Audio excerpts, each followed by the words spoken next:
नमस्कार, मैं सोनाली चक्रवर्ती, भिलाई छत्तीसगढ़ से। आज मैं आपको किसी से मिलवाने वाली हूँ। ये कहानी है साहस की, जिजीविषा की, रिश्तों की, प्रेम की, साथ की कहानी। जब किसी स्त्री पर कोई मुसीबत आती है तो मुझे लगता है उसका साथ देने के लिए उसके साथ जो सबसे सशक्त स्तंभ होता है वो है उसका परिवार, उसका घर। आज ऐसी ही एक सहेली से आपको मिलवाने वाले हैं जो हमारे स्वयं सिद्धा की सदस्य हैं, जो चरोदा से यहाँ नियमित रूप से कभी वर्कशॉप में भाग लेने, कभी कार्यक्रमों में भाग लेने, कभी कुछ खास आयोजन ना होते हुए भी सिर्फ हमसे मिलने के लिए अपने टू व्हीलर पर निरंतर आती थी। अचानक एक दिन, अब किस्मत का लिखा तो कोई मिटा नहीं सकता, लेकिन उसे एक बहुत बड़ा अटैक आया और वो चलने फिरने बोलने से भी मोहताज हुई। उस वक्त उसको भर्ती किया गया भिलाई के अस्पताल में। उस वक्त उसके घर में सिर्फ एक छोटी बेटी, ससुर जी, ये सब थे। लेकिन उसके बाद का घटनाक्रम तो बहुत लंबा है, मैं कभी लिखूंगी उस पर। उसका साथ देने के लिए जो देवदूत जैसे आई है वो है उसकी ननद। जी हाँ, आपने सही सुना। हम सबको लगता है कि सास ननद का नाम लेने से ही शायद रिश्तों में कोई दिक्कत आती होगी, लेकिन उसकी ननद पुणे से तुरंत छुट्टी ले करके चरोदा पहुंची और उसके बाद की सारी बागडोर उसने जैसे अपने हाथ में संभाली, ये मेरे लिए बहुत ही बड़ी बात थी। मैंने ऐसा सेवा करते किसी को नहीं देखा। उसने एक एक दिन का शेड्यूल तय किया, मालिश से लेकर इलाज, दवाइयों से लेकर एक्सरसाइज। ये कितना कष्टप्रद और लंबा जर्नी था, मैं आपको बता नहीं सकती, लेकिन मैं इस पर विस्तृत लिखूंगी ज़रूर और हो सके तो वीडियो भी बनाऊंगी। आज अब मैं आपको मिलाऊंगी कोमल घोष से, जो आज ठीक होते ही सबसे पहले ना मेरे घर आई है भिलाई हमसे मिलने के लिए। हेलो कोमल, अभी कैसे हो? ठीक हो एकदम? खाली बात करने में दिक्कत है ना कोमल? बाकी चलने फिरने में कोई प्रॉब्लम नहीं है? खाना खा सकते हो?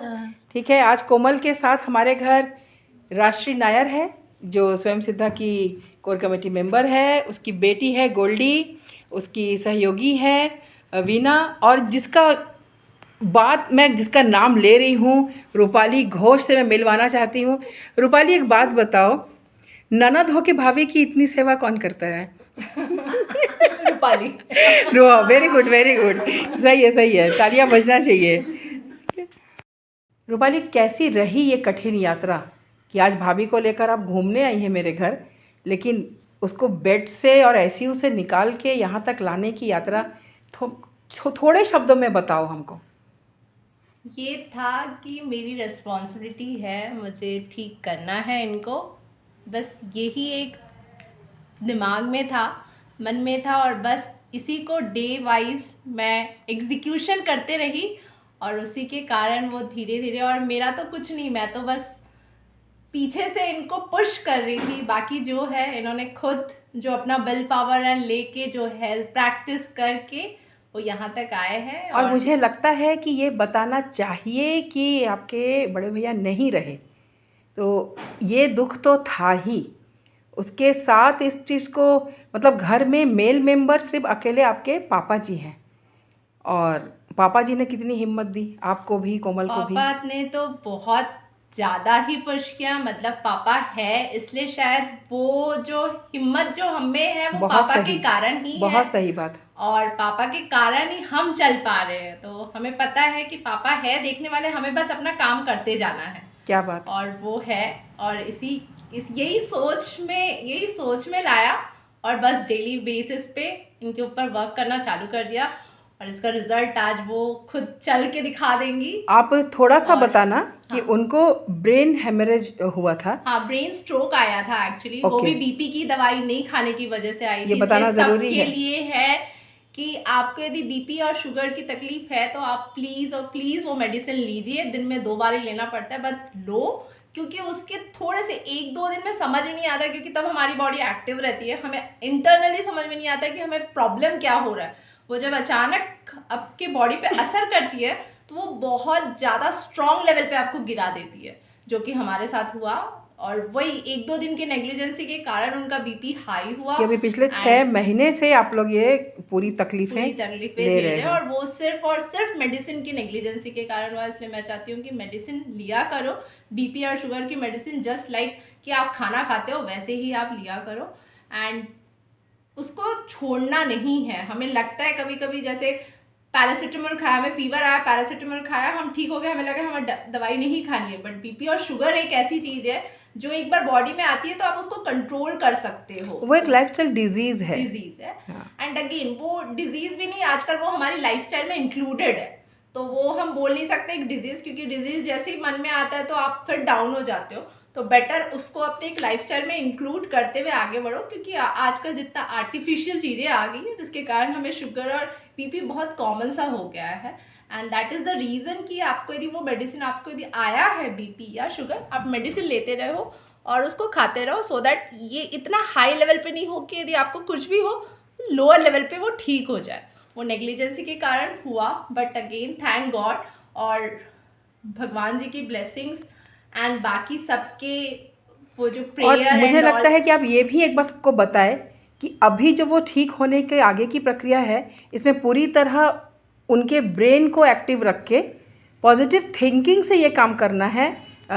इस पे थोड़ा सा प्रकाश डालें। ये एक्चुअली पैरालिसिस एक ऐसा डिजीज़ है जिसमें आप मेडिसिन खा के आराम करो वो लेवल का ये डिजीज़ नहीं है। पैरालिसिस एक ऐसी बीमारी है जिसमें आपको खुद मेहनत करनी पड़ती है। आपके विल पावर को आप जितना स्ट्रॉन्ग रखोगे, वैसे तो जो भी बीमारी है आपके विल पावर के कारण आप उसमें जितना पॉजिटिव थिंकिंग करोगे आप उससे उभरते जाओगे।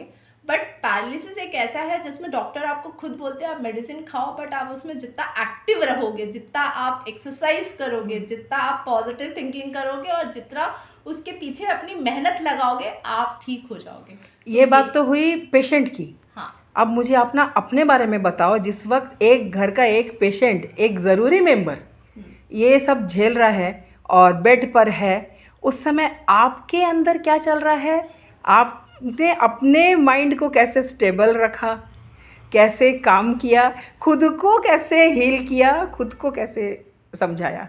एक्चुअली वो स्ट्रॉन्ग रहना और अपने आप को स्ट्रॉन्ग रखते हुए पूरे फैमिली को देखना बहुत टफ है Actually. बट अगेन वो एक था कि मुझे स्ट्रॉन्ग रहना ही है, टफ रहना ही है और मेहनत करनी है। वो एक रेस्पॉन्सिबिलिटी अंदर से मेरे में आ गई थी कि नहीं मुझे वो करना है, ठीक, otherwise there is no other option देखा जाए तो इसीलिए फिर मैं थोड़ा योगा के साइड में हूँ तो अपने आप को थोड़ा काम रख सकती हूँ और वो मैंने प्रैक्टिस के थ्रू ही अपने आप को इतना कामनेस में लाया। अदरवाइज मैं भी पहले बहुत पहले रिएक्ट करती थी, रिस्पॉन्ड नहीं करती थी। योगा ने मुझे सिखाया कि तुम रिस्पॉन्ड करो, रिएक्ट मत। क्या बात, क्या बात। वही चीज़ मैं अपने ऊपर लागू करते हुए डेली बेसिस पे लगी रही।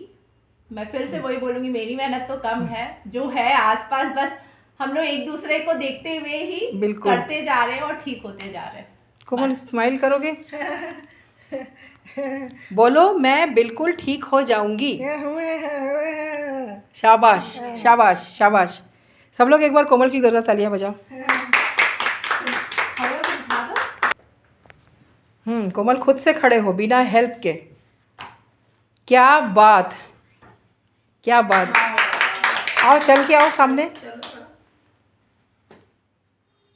एक स्त्री चाहे तो वो पैरालिसिस से उठकर भी अपने कदम रख सकती है। और कोमल कुछ ही महीनों में ना हम आपको स्टेज पे देखेंगे, फिर से डांस करना है। वो डांस हो नहीं पाया था ना उस दिन।